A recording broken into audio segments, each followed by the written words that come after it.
पंचायत चुनाव की जंग से पहले राजस्थान कांग्रेस में एक बार फिर से कलह शुरू हो चुकी है। दिग्गजों की बयानबाजी के चलते चुनाव से पहले अब खुलकर गुटबाजी सामने आ रही है। पीसीसी चीफ गोविंद सिंह डोटासरा के तीखे बयानों से शुरू हुई जुबानी जंग अब तक थमने का नाम नहीं ले रही। डोटासरा के बयान के बाद अशोक गहलोत और शांति धारीवाल के तुरंत बयान आने से कांग्रेस की सियासत गर्मा गई है। देखिए रिपोर्ट। महज 15 दिनों के बाद राजस्थान में निकाय चुनाव की रणभेरी बज जाएगी, लेकिन चुनावी जंग में जुटने के बजाय कांग्रेस में तो जुबानी जंग शुरू हो चुकी है। राजस्थान कांग्रेस का पिछला पूरा हफ्ता कह सकते हैं बयानबाजी के चलते गुटबाजी के नाम रहा। महेंद्रजीत सिंह मालवीय के पीसीसी से पहले अशोक गहलोत के बंगले पर जाने और चौथी बार गहलोत सरकार के नारों के बाद उपजा विवाद अभी भी शांत होता नहीं दिख रहा। पीसीसी चीफ गोविंद सिंह डोटासरा ने इस घटनाक्रम पर तीखा हमला करते हुए कहा कि ऐसे नारे लगने के चलते ही तो कांग्रेस की सरकार रिपीट नहीं हो पाई।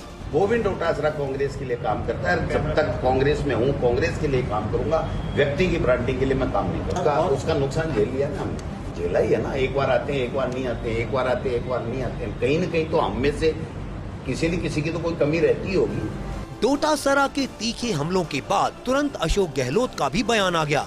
गहलोत ने कहा कि कांग्रेस के पक्ष में अच्छा माहौल है, लेकिन किसी को भी अपनी लक्ष्मण रेखा नहीं लांघनी चाहिए। हालांकि गहलोत ने किसी नेता का नाम तो नहीं लिया, लेकिन माना जा रहा है कि उनका यह इशारा डोटासरा के बयान को लेकर था। डोटासरा और गहलोत की बयानबाजी के बाद हाड़ौती के लाल शांति धारीवाल भी मैदान में कूद पड़े।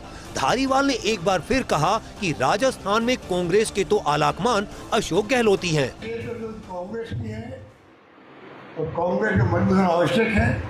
तमाम कांग्रेस नेता और कार्यकर्ता सबको चाहिए कि लक्ष्मण रेखा पार कोई नहीं करे, सब मिलकर चले, तब जाकर के जो हमारा कर्तव्य देश के प्रति है, समाज के प्रति है, गरीब के प्रति है, वो पूरा तब कर पाएंगे जब हम लोग खुद एकजुट होकर के जनता विश्वास दिलाएंगे हम सब एक हैं। खास बात है कि इस बार समर्थकों और कार्यकर्ताओं की ओर से यह बयानबाजी नहीं हो रही, बल्कि दिग्गज खुद ही बयानवीर बन गए हैं।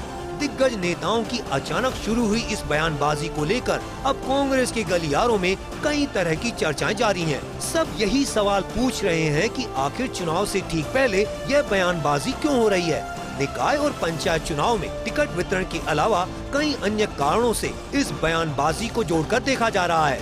खैर, बयानबाजी पावर शेयरिंग की वजह से है या फिर अन्य कारणों से, लेकिन इलेक्शन से जस्ट पहले शुरू हुई यह बयानबाजी पार्टी के लिए बिल्कुल भी शुभ संकेत नहीं है। वैसे तो कांग्रेस में गुटबाजी और बयानबाजी कोई नई बात नहीं है। गुटबाजी और बयानबाजी हमेशा से कांग्रेस पार्टी में एक पुरानी और सदाबहार बीमारी रही है, लेकिन इस बार कोई नेता और कार्यकर्ता बयानबाजी नहीं कर रहे, बल्कि खुद जो दिग्गज है वो बयानवीर बने हुए हैं। जाहिर सी बात है, निकाय और पंचायत चुनाव की जंग से पहले यह बयानबाजी और गुटबाजी कांग्रेस पार्टी के लिए कतई शुभ संकेत नहीं कहे जा सकते। कैमरा पर्सन संजय के साथ मैं Dinesh Dangi, first India news, Jaipur.